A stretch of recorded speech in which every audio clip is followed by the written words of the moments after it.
Hi, I wanted to talk with you or to you about chapters 7 and 8. Chapter 7, treatment matching. The the idea that one could match a client to the absolutely most appropriate and efficient treatment uh, is hubris, certainly. I mean, we don't have the capability of doing that all of the time, even most of the time, perhaps. But there is quite a bit of research on this matter of how do you link a client to treatment that best fits their needs, their abilities, in what's available out there in the real world. And of course, the issue of insurance and the issue of government funding of treatment and all of these things put limits on what we realistically can do in terms of finding treatment for clients.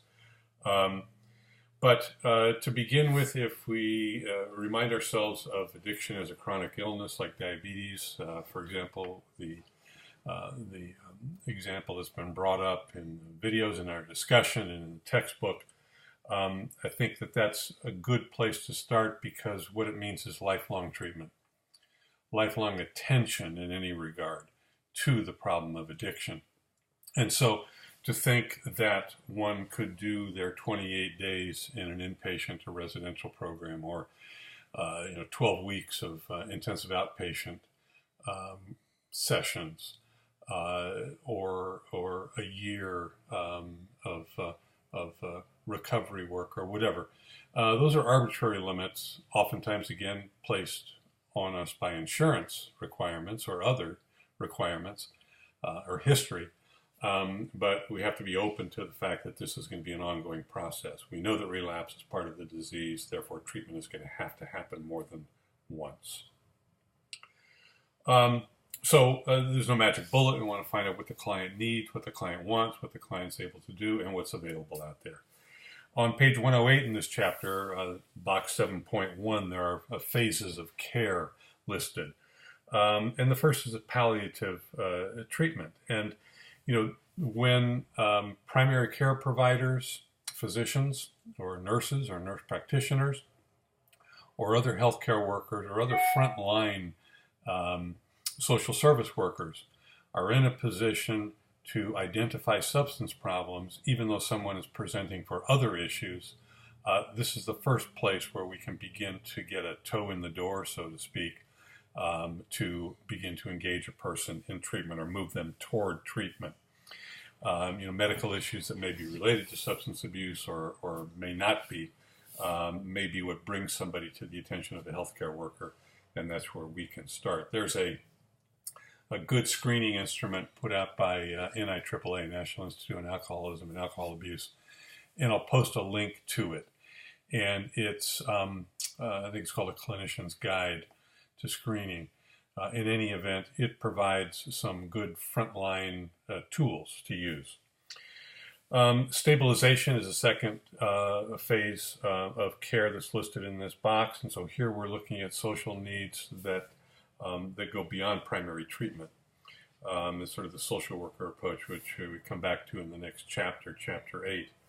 But there might be housing, medical issues, child care, employment, legal issues. So there are a lot of things that need to be sort of tamped down or taken care of or addressed ancillary with the treatment that's actually being provided for the substance problem. Rehabilitation. So here we're talking about developing a clear and realistic plan based upon what kind of resources are available. It's something that needs to be negotiated with the client. You just don't put together a treatment plan and say, here, this is what you're going to do. The client needs to have buy-in, of course.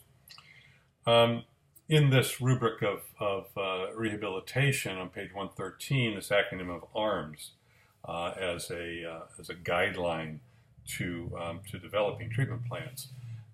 A for achievable, R for rewarding, M for measurable, and S for specific treatment goals. So is it something that the client can realistically achieve? Will it be rewarding to the client in terms of replacing the addiction with something else? Is it going to be measurable, or both you and the client can be able to determine whether positive steps are being taken, and that there are specific treatment goals, not just recovery or sobriety, but rather step-by-step treatment goals. Box 7.3 in this chapter lists these I statements, and this would be a good tool to use with a client. Have the client sit down and go through these and see where they fall. Find out exactly what their resources are, what their strengths are, what their weaknesses are, what they need, what they can do. And then the fourth of these phases of care is maintenance. Easier said than done. Relapse is going to happen. So how are we going to maintain sobriety? Spiritual development is indicated as a primary part of this. Now, it could be formal religiosity. Maybe somebody is a member of a church and practices a religion. It could be self-help or 12-step groups. It could be mindfulness, meditation, whatever. But it's a process of the client checking in with themselves over an ongoing period of time to tap into whatever spiritual resources they may have to help them through maintenance. Stages of change, we talked about the Eureka instrument in Chapter 5. So here we're looking at readiness for change. Where does the client fall on the continuum here? Pre-contemplation, contemplation, action, etc. Making sure the client understands what this is about and sharing it with them as you measure this is an important part of it. Now, we're talking here about abstinence versus moderation management, or moderate drinking, and the idea that someone who presents with an alcohol problem could continue to drink. This is very controversial. It comes up again in Chapter 14. We'll talk about it then. We've touched upon it already a bit. But again, this is harm reduction. Is there a way for us to reduce the risk that the person is putting themselves at, but short of requiring or asking that they be sober? Now, someone who presents with a severe alcohol problem ought not to be considered for moderate drinking or moderation management, of course. But there are tools or instruments or ways of working clients through this to see whether or not it's feasible. For some clinicians, this is just flat out not acceptable. They're not going to go there, and that's understandable. But there are a number of harm reduction approaches in substance abuse treatment, and you can, educate yourself further about that as you like. Now, some clients will get sober without treatment, and who needs us? It happens. It could be a cold turkey, 12-step, whatever. But they pretty much do it on their own. And you have to consider that as a possibility and allow your client to maybe go in that direction if that's something they want to consider. We want to be careful about choosing treatment programs. A lot of treatment programs today will claim, 100% success rates or whatever, which of course is ridiculous and unattainable. It means different things in every case. And there are a lot of programs that are very, very expensive and very high quality in terms of, food and ambiance and horseback riding and whatever. Some of them are good treatment programs. Some people are going to do very well there, not knocking them. But there's a wide variety of treatment programs. And just because something has a popular name and a very attractive structure and program does not necessarily mean it's going to be right for everybody. So your clinical judgment needs to be used in making these decisions. I talked about clients being able to tell you what detox would be like for them because they've done it so many times before. Same thing goes for treatment. People have treatment experiences and they know that a certain kind of treatment is not right for them. So you don't want to force them into that box again if they're telling you this is not right for me. I need to go another way with my treatment. On page 128 and 129, practical guidelines are offered for you to consider in this process of treatment matching. And just one of them, number 8, general factors. And this has been mentioned before. It'll come up again. It's important. We're talking here about empathic listening. We're talking about hope and optimism. A few of you in your Requiem papers talk about this. And respect for the client. Again, client has experience. They know themselves. Use your client to help you to help them. Promoting change through self-efficacy, motivation, and small steps. And small steps always reminds me of Baby Steps and the movie What About Bob? I don't know if you've seen that, about the therapist and his patient Bob. It's very funny, but it's also very telling in terms of relationships between clients and therapists. But the point is that you want to move the client along in small steps. Okay, so sort of fast through chapter 7. Chapter 8, case management.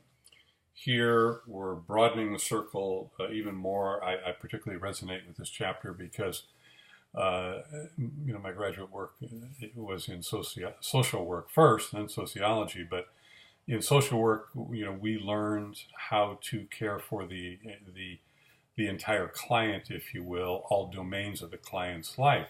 So it's not just about counseling or therapy, but also about housing, childcare, employment, legal issues, marital matters, whatever. Now, you as a therapist are not ordinarily going to be in the position to do all of that or be required or asked to do all of that.